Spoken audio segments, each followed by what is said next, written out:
ak West African Energy moom semaine bi passé ci lañ ko may bàyyi nëgëndiku ndax ay jafe-jafe ci wàllu wér-gu-yaram waaye takkal ko bracelet électronique yëf yi mi ngi dooree ci jamono ji nga xam ne Moustapha Ndiaye mu jumul actionnaire la ci société bi déposé plainte contre moom ex-DG bi ndax dañ ko doon tuumaal mbirum malversation financière lu toll ci 8 milliards de francs CFA boobu ba léegi nag gis nañ ay weer procédure bi ni mu demee ay expertise contre expertise yu juge bi demandé et tout ba ñu ñëw tamit tey aboutir ci liberté provisoire bi ndax mën nañ see dellu si tuuti. waaw jërëjëf soxna Naata comme ni nga ko waxee moom benn plainte bu nga xamante ne kenn ci actionnaire yi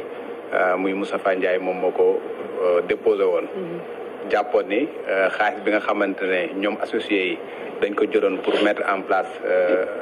la centrale la West African Energy. moom da ko luubal jël xaalis bi utiliser ko à d'autres fins muy li ñuy woowee abus de biens sociaux mu porté woon plainte bi ñu porté plainte nag le procureur de la République daal di actionné enclenché procédure bi et moom Samuel Sarr mu jóge woon voyage Dubaï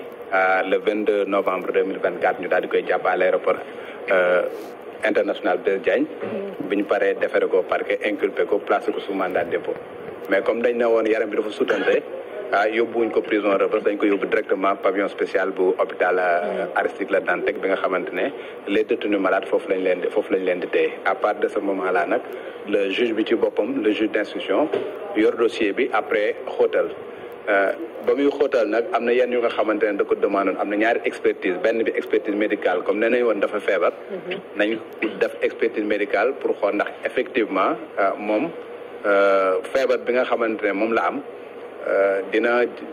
méngoo ak rigueur carcérale bu nga xamante ne mooy tëj kaso quoi loolu mu am benn expertise bu nga xamante ne daf ko demandoon am beneen bu nga xam ne comme dañ ne woon dafa luubal xaalis il fallait que ñu def benn expertise bu nga xamante ne expertise financière la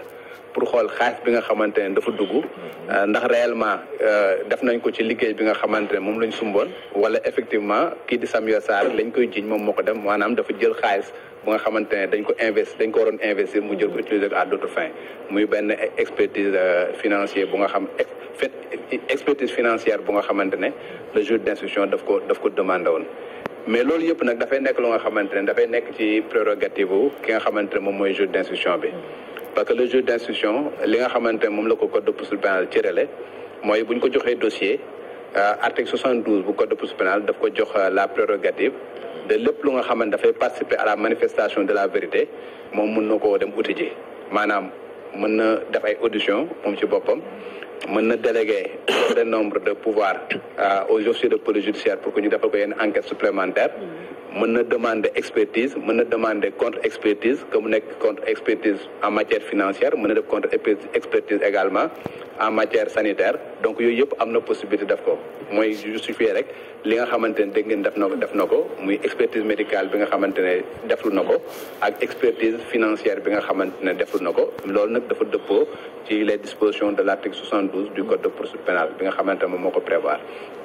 maintenant loolu ba mu amee am na ñaari rapport yu nga xamante ne génn nañ ko benn bi sur le plan financier nee nañ ki nga xamante ne moom moo def expertise boobu c'est un expert comptable kooku moom dafa expliquer que ni West African Energy subirul benn préjudice ci mbir bi nga xamante ne moom la ñuy jiiñ Samuel Sarr maanaam li nga xamante ne dañ ko koy jiiñ que ni dafa jël xaalis lugal ko utiliser ko à d'autres fins loolu amul moom firnde bu nga xamante ne moom moo koy kii loolu la rapport bi génn beneen bi également sur le plan médical ki nga xamante moom moo defoon expertise bi daal di ne santé Samuel Sarr dëppoowul ak véritablement la rigueur carcérale maanaam dafa feebar bu nga xamante ne waruñu ko bàyyi ci kaso bi parce que feebaram ak rigueur carcérale ànduñu et c'est sur la base de cela que le juge d'instruction a pris une décision daal di koy jox liberté provisoire mais daal di koy mettre sous surveillance électronique placé ko en résidence à domicile en fait da ko assigné à domicile après daal di koy takkal bracelet électronique li nga xamante ne les dispositions de la loi également dañ ko prévoir notamment l'article 138-1 du code de procédure pénale et suivant dafa permettre ki nga xamante mooy juge d'instruction bi mu jël ki nga xamante ne dañ ko téye mu jox ko liberté provisoire takkal ko bracelet électronique te bu ko takkalee bracelet électronique nag à l'article 138-4 bu code de procédure pénale dafa am app bu nga xamante ne daf koo teg ci li nga xamante mooy bracelet électronique bu fekkee ne en matière correctionnelle la maanaam bu fekkee ne dañuy toppee nit ki délit comme moom ni ñu ko toppee abus de biens sociaux loolu ñu ko takkal mënul dépasser 1 an loolu la article boobu wax su fekkoon nag en matière criminelle la buñ ko takkalee durée bi nga xamante ne buñ ko condamné woon moom lay tëdd waru ko dépasser loolu la article boobu di wax maanaam daal li nga xamante ne dañ ko gis yooyu yëpp yi nga xamante dañ ko posé yëpp am na une base légale bu nga xamante ne code de procédure pénale da ko prévoir permettre ki nga xamante moom mooy juge d'instruction mu mën a jël un certain nombre d'actes yu nga xamante ne moo koy permettre mu def correctement son travail beneen bi mooy sur la détention préventive tey jii boo xoolee dañ ne la en matière juge d'instruction bi kenn appalu ko li nga xamante ne moom lay def en matière d'instruction par exemple bu ubbee benn dossier instruction kenn waxu ko ne 2 weer 3 weer 4 weer 5 weer juróom benn weer juróom ñaari weer wala at wala ñaari at nga koy defee mais nag la loi dafa encadrer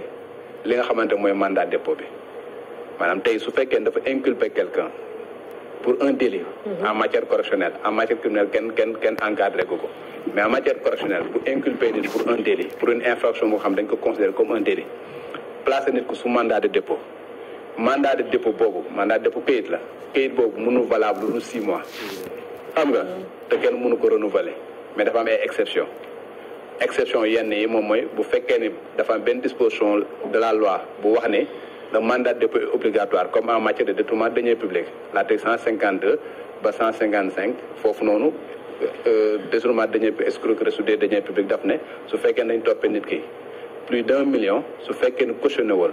remboursé wul wala deful ay contestation sérieuse le mandat de dépôt est obligatoire bu boobaa disposition boobu ma lay wax ni le mandat de dépôt est encadré sur 6 mois du appliqué wu beneen bi également les infractions yi nga xamante ni code pénal da ko prévoir ci article 56 à 100 muy ay trouble à l'ordre public muy atteinte à la sûreté de l'État yooyu noonu également kuñ toppee ci loolu les 6 mois là du appliqué wu ci yow mais en dehors de yooyu nga xamante ne loi bi daf ko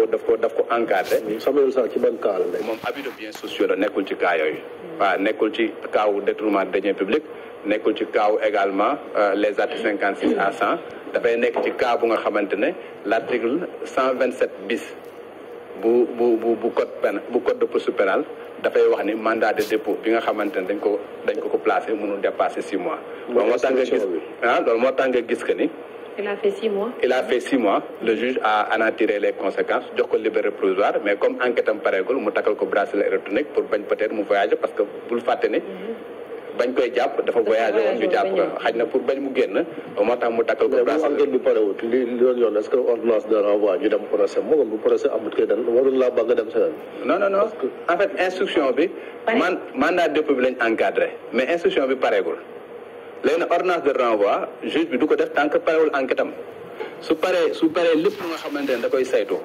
def audition yi def enquête yi ko war ba mu dugg yembal lépp lay doog a nag moom si boppam daal di ne bu fekkee ne jàpp na ne am na ay charges suffisantes mu doog a def ordonnance de renvoi su fekkee ni nag amul benn charge suffisante mu def ordonnance de non-lieu donc dañuy jàpp que ni su fekkee ni defagul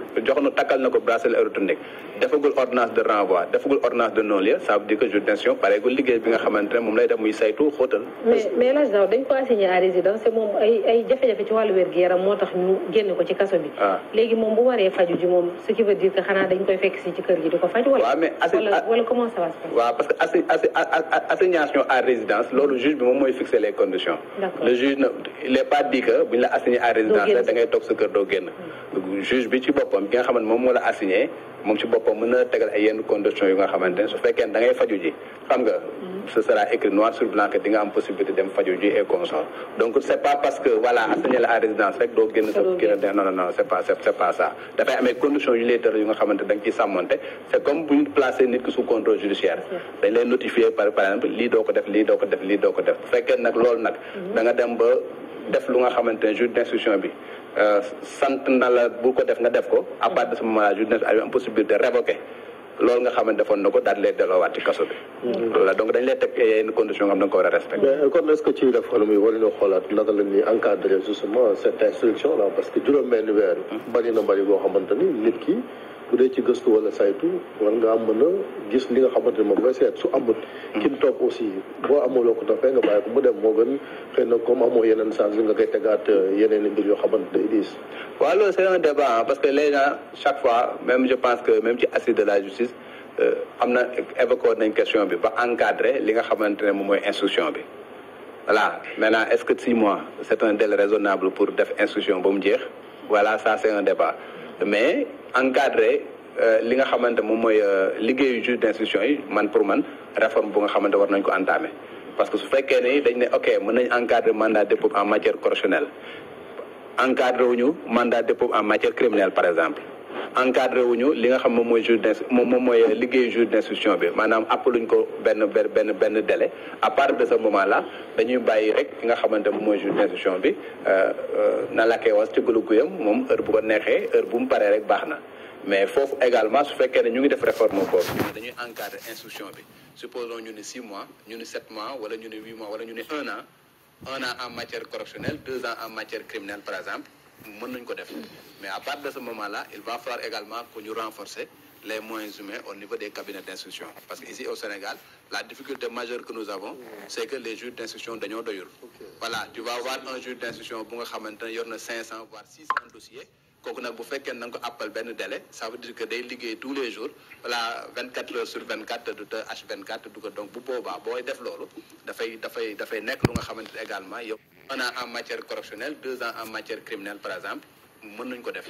mais à partir de ce moment-là il va falloir également que ñu renforcer les moyens humains au niveau des cabinets d'instruction parce que ici au Sénégal la difficulté majeure que nous avons c'est que les juges d'instruction dañoo doyul voilà tu vas avoir un juge d'instruction bu nga xamante ne yor na 500 voire 600 dossiers kooku nag bu fekkee na nga ko appal benn délai ça veut dire que day liggéey tous les jours voilà 24 heures sur 24 du te H24 du ko donc bu boobaa booy def loolu dafay nekk lu nga xamante ne également yow tamit da ngay renforcer les moyens humains qui permettront aux juges d'instruction de faire correctement leur travail de ne pas encombrer les cabinets d'instruction pour que liggéey bi ñoŋ et que ñëpp mën cee gis seen bopp. ñoom seen avocat yu Samuel Sarr dañoo bëgg a def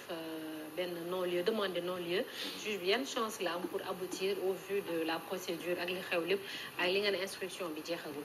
waaw parce que bon su fekkee ne dañ ne juge bi dafa moom si boppam moom moo jël initiative daal di demander benn contre expertise contre expertise bi daal di ñëw wax ni par exemple amul benn préjudice bu nga xamante ne kële mu ngi ko donc man la conséquence logique moo di le juge bu fekkee ni tiré na conséquence de là day jàpp ni véritablement amul ay charges suffisantes yu nga xamante ne mën na ko gàll ci kaw ki nga xamante dañ ko jàppoon et par conséquent su fekkee ni li nga xamante ne à moins que moom tamit mu juge bi demande waat beneen contre expertise beneen peut-être voilà keneen ku nga xamante ne ñëw na daal di battre en brèche li nga xamante ne expert bi da ko wax mais je pense que su fekkee ne expertise boobu loolu nga xamante ne moom la wax moom mooy li am conséquence bi moom mooy day am non-lieu tout simplement parce que du am benn élément bu nga xamante ne moo koy permettre pour que ñu condamné ko. surtout que bu fekkente ni yéen juristes yi principe bi moom mooy liberté non détention c'est un peu exceptionnel bu dee la santé aussi que nga xam ne ni c'est sacré chez la personne. waaw loolu moo tax mu am liberté nii. loolu moo tax mu am liberté fi mu toll nii lii mu am nii liberté provisoire la encadré parce que nekkatul ci kaso bi mi ngi këram. mais dañ ko defal bracelet électronique am na ay conditions nag yu ñu ko teg conditions yi nag xaw ma ko mais je suis sûr que conditions yi nekkul ni da ngay tëju sa kër voilà 24 heures sur 24 7 jours sur 7 doo génn sa kër sûrement que ni aménagé nañ ko temps bu nga xamante ne bu waree faju ji dina faju ji peut-être su waree doxi soxlaam dina doxi soxlaam mais amul possibilité génn réew mi comme ni mu amoon habitude di ko def par exemple voilà parce que il voyageait beaucoup la preuve bi ñu koy jàpp dafa jóge Dubaï ñu jàpp ko à l'aéroport parce que dañ ko doon wër gisuñu ko woon loolu moo waroon peut-être loolu moom moo tax que ñu juge d'instruction bi daal di encadrer loolu pour mettre ko sous bracelet électronique le temps que moom mu pare liggéey bi nga xam ne moom la ñuy xaar ci moom. mais El Hadj Daouda liberté provisoire lu ci bëri dañuy gis bu ñu mayee nit liberté provisoire daanaka pour mu. delluwaat ci kaso bi waa loolu lu kii bëriwul de wala. waaw il est arrivé quand même que ñu jox nit ki liberté provisoire après ñu jugé ko. daal di koy condamné mu delluwaat ci kaso bi c'est arrivé. mais sur 10 de lay nekk peut-être. waaw en fait la plupart du temps les juges d'instruction bu ñu demee ba nga xamante ne ñu ngi joxe liberté provisoire fekk peut-être nit ki tëdd na lu nga xamante ne. ca cëppaandaw ko bu ñu koy condamné voilà duñ ko condamné lu ëpp li mu jot a tëdd. xam nga wala boog am na ay éléments dossier bu nga xamante ne juge bi day gis ni waa lii kat wax dëgg yàlla bu ñu demee ba ci cëppaandaw ga kii kenn du ko condamné voilà loolu moo tax lu ci bëri et puis dañuy dem nag ba gis ne par exemple amatul trouble à l'ordre public et par conséquent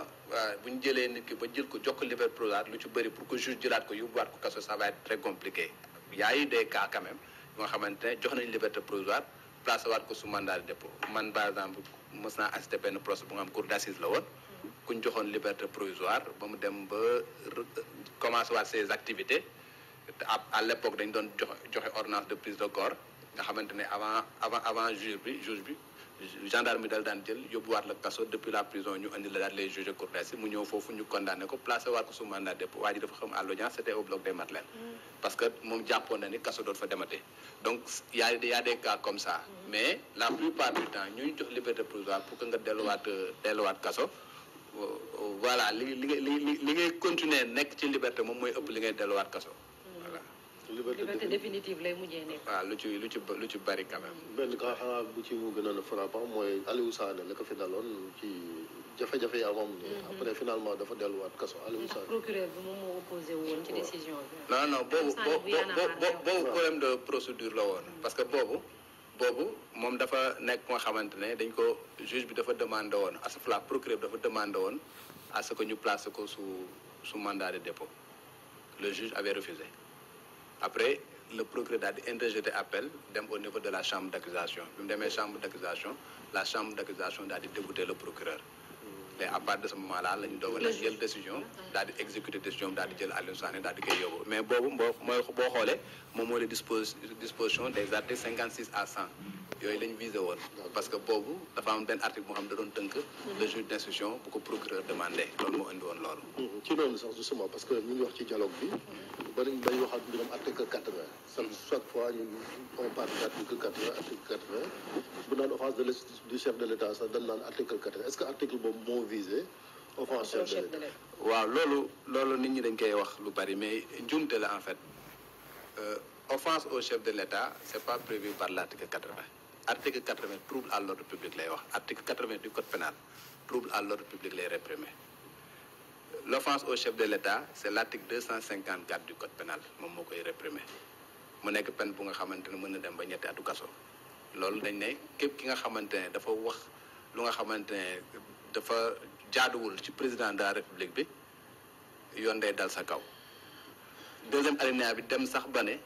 ki nga xamante ne dafa am une partie des prérogatives du président de la République président jël ay une partie de ses prérogatives daal la koy jox buñ la offensé dafay mel ni comme si le président bi la ñu offensé et par conséquent lañ lay condamné pour boo offensé woon le chef de l'État loolu lañ lay condamné loolu article 254 moom moo ko wax donc tey ñu ci bëri bon dañuy naan article 80 offense au chef de l'État ba am ñenn ñu nga xamante ne sax ci assise ñuy demander à ce que ñu supprimer l'article 80 je pense que bu ñuy supprimer c'est peut-être l'article 254 la ñuy supprimer et non pas l'article 80 parce que l'article 80 trouble à l'ordre public la